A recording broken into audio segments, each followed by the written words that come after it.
એમસીનું વર્ષ 2022-23નું બજેટ રજૂ કરાયું. રૂપિયા 8,807 કરોડનું સુધારેલું બજેટ રજૂ કરાયું છે. સ્ટેન્ડિંગ કમિટી ચેરમેન હિતેશ બારોટે સુધારેલું બજેટ રજૂ કર્યું છે.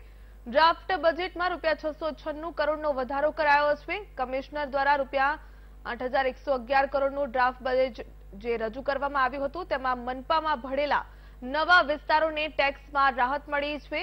ટ્રાફિક સમસ્યા નિવારવા માટે શહેરમાં ફ્લાયઓવર બનાવવાની પણ જોગવાઈ કરવામાં આવી છે.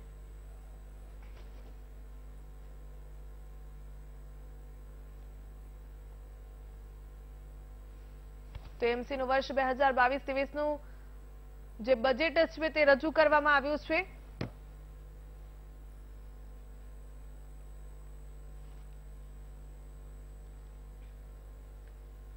તો standing committee chairman Hiteshbhai Barot અને વિપક્ષના નેતા શહેજાદ ખાન પઠાણ આપણી સાથે જોડાઈ ગયા છે. આ બંનેનું વીટીવી ન્યૂઝમાં સ્વાગત છે.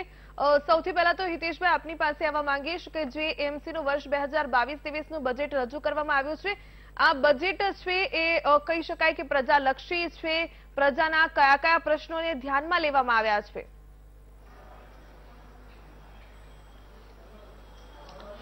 અમદાવાદ મહાનગરનું આજનું બજેટ પ્રજાલક્ષી બજેટ છે.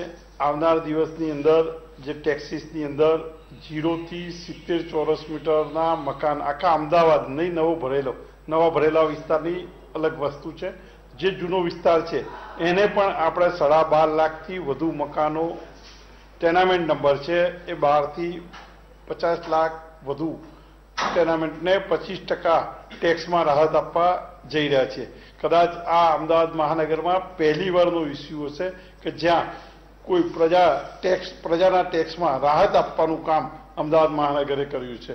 આવનાર દિવસમાં જે મહાનગરમાં ભરેલો નવો વિસ્તાર છે એ નવા વિસ્તારની અંદર પણ ટેક્સની અંદર રાહત આપી છે કે જે નવો ટેક્સ નગરપાલિકા અને ગ્રામ પંચાયતો જે ભરી છે. કઠવાડા ગ્રામ પંચાયત હોય તો એનો ટેક્સ ગ્રામ પંચાયતના લેવલનો હતો, એટલે કોર્પોરેશનના ટેક્સીસના જે એક લેવલ જળવાઈ રહે એ માટે એ લોકોના ભરણ ના વધી જાય એ માટે પણ આપણે પ્રયાસ કર્યો છે. એમને જુદા જુદા 25% વચ્ચે, 50% વચ્ચે, પછી 75% વચ્ચે એમ 4 વર્ષના સ્લેબ નક્કી કરવામાં આવે છે. એ સ્લેબ પ્રમાણે આવનાર દિવસમાં અમદાવાદની જનતાને રાહત આપવામાં આવશે. અમદાવાદની અંદર જે વધારાના કમિશનરશ્રીએ સૂચવેલા બજેટની અંદર એક અંડરબ્રિજ અને એક ઓવરબ્રિજ બનાવવાનું કામ પણ આપણે મૂકવામાં આવ્યું છે. મકરબા અને મક્તમપુરાની વચ્ચે સીધો જ વાયમસી 100 ફૂટનો રોડ છે, ત્યાં એક ટોરન્ટ પાવર આગળ નવો બ્રિજ બનાવવાનું કામ આપણે કર્યું છે. રિસ્કોન ફ્લાયઓવર બ્રિજ છે એની નીચેથી બીઆરટીએસ અને આંબલી બોપલ જતો રસ્તો છે, ત્યાં પણ ટ્રાફિકની સમસ્યા વધુ હોય તો રામદેવનગર 4 રસ્તાથી ઇસ્કોન સર્કલ સુધીના બ્રિજમાં અંડરપાસ બનાવવાનું કામ મૂક્યું છે. જુદા જુદા વિસ્તારમાં પાણીની સમસ્યાનું નિરાકરણ માટે ઓવરહેડ ટાંકી પ્રેશરથી પાણી આપી શકાય એ માટે પ્રેશરથી પાણી મળે એ માટે જુદા જુદા ઝોનમાં વોટરવર્ક્સના કામો પણ લીધા છે. નવા સીએચસી અર્બન હેલ્થ સેન્ટર બનાવવાના કામમાં પણ આપણે વધારો કર્યો છે. જુદા જુદા ફાયર માટેની વાત હતી તો ફાયર સ્ટેશન નવું આપણે ફાયર સ્ટેશન મૂક્યું છે. જે ફાયર સ્ટેશન અમદાવાદ શહેરની બહારની ઇન્ડસ્ટ્રીયલ વિસ્તાર છે ત્યાં પણ આપણે સરખેજ રિંગ રોડ ઉપર નવું ફાયર સ્ટેશન બનાવવાનું કામ મૂક્યું છે. અમદાવાદ શહેરમાં જુદા જુદા રોડ રસ્તાના અને કામો મૂકેલા છે. જુદા જુદા પાર્ટી પ્લોટ અને કોમ્યુનિટી હોલ બનાવવાના કામ મૂક્યા છે. સ્નાનાગરનું કામ મૂક્યું છે. દરેક પ્રજાલક્ષી કાર્યો આ બજેટની અંદર મૂકવામાં આવ્યા છે. 57 જેટલા સુધારા કરીને આ બજેટની અંદર મૂકવામાં આવ્યા છે. લાઇબ્રેરી હોય, જીમ હોય, સ્વિમિંગ પુલ હોય, પાર્ટી પ્લોટ હોય, કોમ્યુનિટી હોલ હોય, અંડરબ્રિજ છે, ઓવરબ્રિજ છે, પાણીની ટાંકી, CHC centre, urban health centre, દરેક જુદા જુદા કામો આપણે નવા સુધારાના બજેટમાં મૂકવામાં આવે છે. બિલકુલ હિતેશભાઈ, આ તો તમે વાત કરી કે સુધારેલું જે બજેટ છે પ્રજાલક્ષી છે. ખાસ કરીને ટ્રાફિકની સમસ્યાઓ હોય કે પછી ખાસ કરીને રસ્તાની સમસ્યાઓ હોય તેના પર ધ્યાન આપવામાં આવ્યું છે. શહેજાદ ખાન પઠાણ આપણી સાથે પણ જોડાયેલા છે. શહેજાદ ખાન, જે પ્રકારે આ બજેટ રજૂ કરવામાં આવ્યું છે આપ તેને કેવી રીતે જોઈ રહ્યા છો? સૌથી પહેલા प्रतिक्रिया।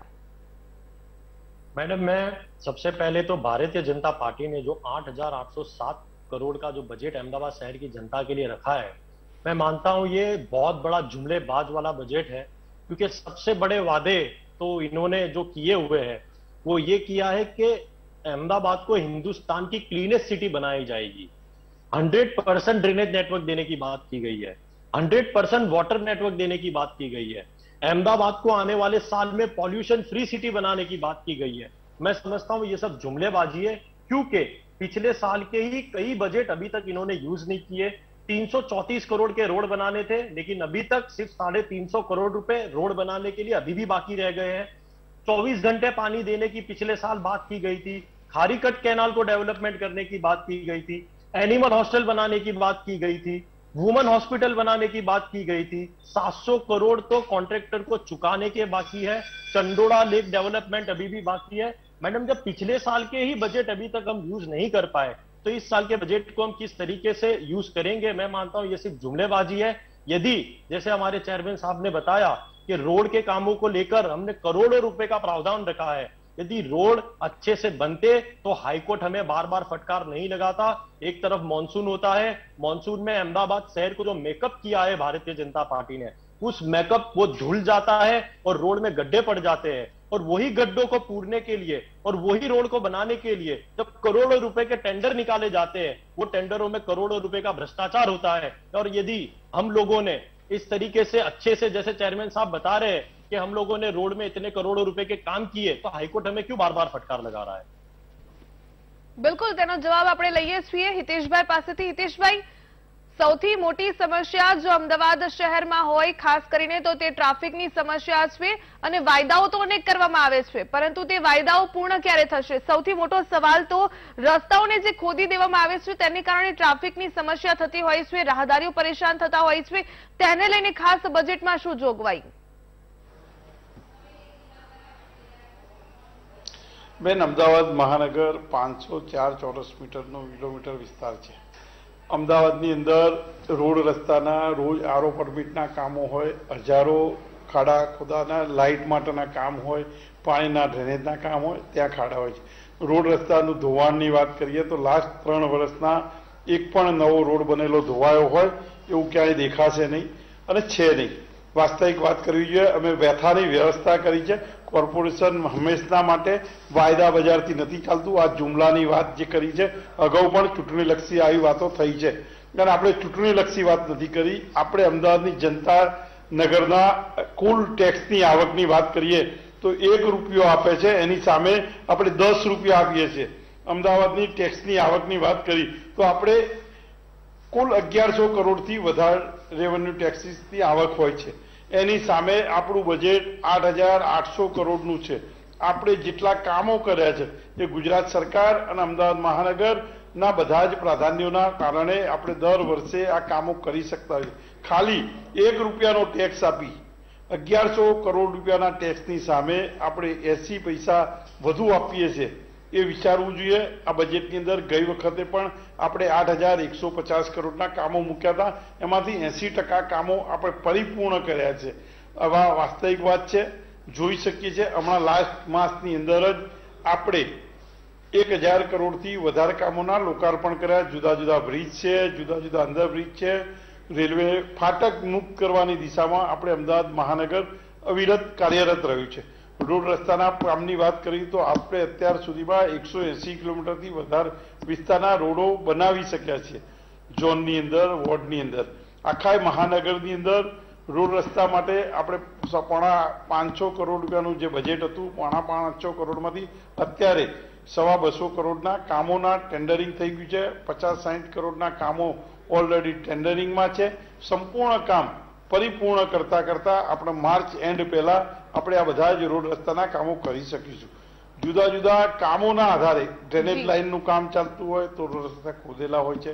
જુદા જુદા વિસ્તાર, અવિરત વિસ્તાર વધી રહ્યો છે, તો આપણે પમ્પિંગ સ્ટેશન પાણીના બનાવતા તો એના માટે પાણીની પાઇપલાઇન નાખવાના કામો ચાલતા હોય। હિતેશભાઈ, સવાલ એ છે કે જે આપ કહી શકો છો કે ડ્રેનેજનું કામ હોય કે પાણી પમ્પિંગને લઈને કામ કરી રહ્યા હોય, ત્યારબાદ જે ખોદેલા રસ્તા છે તેને લઈને પ્રજા પરેશાન થતી હોય છે, એ કામગીરી પણ ઝડપથી પૂર્ણ કરવામાં આવે તે પ્રકારનો હોય છે। બેન सॉलिड वेस्ट डिपार्टमेंट के लिए हाईकोर्ट फटकार लगाता है, टूटे બેન મોટી લાઈનો નાખતા હોય એટલે એક વર્ષની અંદર સોલિડ વેસ્ટની વાત કરે છે. સોલિડ વેસ્ટની અંદર અમદાવાદની અંદર 40 લાખની વધુ વસ્તીની આપણને ભારતમાં એવોર્ડ મળ્યો છે. આપણી વસ્તી 70 લાખની વધારે છે. બિલકુલ બિલકુલ એ એવોર્ડ સ્માર્ટ સિટીના વાયદા એ તો આપણે ઘણા જોયા છે. હિતેશભાઈ, પીરાણા ડમ્પિંગ સાઇટની વાત કરવા માંગીશ. પીરાણા ડમ્પિંગ સાઇટ છે તેમાં ગ્રીન એનર્જી બનાવવા માટેનો જે પ્રોજેક્ટ ચાલી રહ્યો છે તેના માટે કોઈ બજેટમાં જોગવાઈ કરવામાં આવી છે? તેને લઈને શું કહેશો? જે ગ્રીન પ્રોજેક્ટ પીરાણા ખાતે આપણે પીરાણા ઉપર ગ્રીન એનર્જીની વાત હતી. ગયા ગ્રીન પ્રોજેક્ટ છે એનું કાર્યરત છે. એની મશીનરી જે બાકી છે પ્રાઇવેટ કોન્ટ્રાક્ટરને જે કામ આપ્યું છે એ વિદેશથી લાવે છે. બજેટમાં શું જોગવાઈ હિતેશભાઈ? સંપૂર્ણ કામ પતવાના આરે આવીને છે. કદાચ मैडम इन्होंने वादा किया है कि आने वाले साल में पॉल्यूशन फ्री सिटी बनाने वाले हैं, तो मैं पूछना चाहता हूं क्या Ahmedabad pollution free city reality में होने वाली है, ऐसे पेपर पे रहने वाली है? और मैडम सबसे बड़ी बात तो ये है कि हम लोग और अहमदाबाद शहर की जनता और गुजरात की जनता कोरोना की महामारी से चल रही है, कोरोना की महामारी से गुजर रही है, लेकिन इस बजट में कोरोना के नाम पर स्टूडियो है, कोरोना का उल्लेख भी नहीं किया गया है. બિલકુલ, સારવારનું સ્તર સુધારવાની ક્યાંક જરૂરિયાત હોય ત્યારે સારવારનું સ્તર સુધારવા માટે કોઈ ખાસ નિર્ણય કરવામાં આવ્યો છે કે નહીં હિતેશભાઈ? તે સંદર્ભે પણ આપણે સવાલ કરીશું અને જે સ્માર્ટ સ્કૂલની વાત કરવામાં આવી છે તે સંદર્ભે પણ જવાબ લઈશું, કારણ કે બજેટ છે એ દરેક કહી શકાય કે ક્ષેત્રને સમાવેશ કરવામાં આવતું હોય. અત્યારે જે કોરોના કાળ ચાલી જ રહ્યો છે, હજુ કોરોના ગયો નથી, ત્યારે જે આરોગ્યનું સ્તર છે તેને સુધારવા માટે શું પ્રયાસો કરવામાં આવ્યા, બજેટમાં શું જોગવાઈ અને ખાસ કરીને સ્માર્ટ સ્કૂલોની જે વાત કરવામાં આવી છે તે સંદર્ભે પણ જવાબ લઈશું. રોકાઈએ નાનકડા વિરામ માટે. તો એમસીએ વર્ષ 2022-23 નું બજેટ રજૂ કર્યું છે. અમદાવાદીઓને કઈ કઈ સુવિધાઓ મળશે અને આ બજેટ છે એ ખરેખર પ્રજાલક્ષી છે, કારણ કે ક્યાંક ને ક્યાંક રોડ રસ્તાની સમસ્યાઓ હોય, સ્માર્ટ સિટીની વાતો હોય, સ્માર્ટ સ્કૂલોની વાતો હોય કે પછી બ્યુટિફિકેશનની વાતો હોય, ખરેખર આ વાતો આ વાયદાઓ પૂર્ણ થાય છે કે નહીં? બજેટમાં અનેક જોગવાઈઓ તો કરવામાં આવે છે, પરંતુ સવાલ કે આ જોગવાઈઓ પછી કામ કેટલું થાય છે? સ્ટેન્ડિંગ કમિટીના ચેરમેન છે હિતેશભાઈ બારોટ અને વિપક્ષ નેતા શહેજાદ ખાન પઠાણ બંને આપણી સાથે જોડાયેલા છે. શહેજાદ ખાન, આપની પાસે આવવા માંગીશ કે સ્માર્ટ સ્કૂલોની વાતો કરવામાં આવે છે. આપને લાગ્યું છે કે સ્માર્ટ સ્કૂલો સંદર્ભે કોઈ પ્રકારના જે વાયદાઓ પાછલા બજેટમાં કરવામાં આવ્યા હતા તે ક્યાંક પૂરા થયા હોય? આ બજેટની વાત હિતેશભાઈ પાસે પછીથી કરીશું, પહેલા પાછલા બજેટની વાત આપના પાસે કરવા માંગીશ. मैडम, जो स्मार्ट स्कूल का टैग दिया गया है, मैं ऐसे ही आपको कुछ टैग बताना चाहता हूं जो भारतीय जनता पार्टी ने पिछले 10 साल से अहमदाबाद शहर की जनता को एक सपने दिखाए गए. Smart school, smart city, cleanest city, lovable livable city, zero waste city, dust free city, third fastest city in the world, heritage city.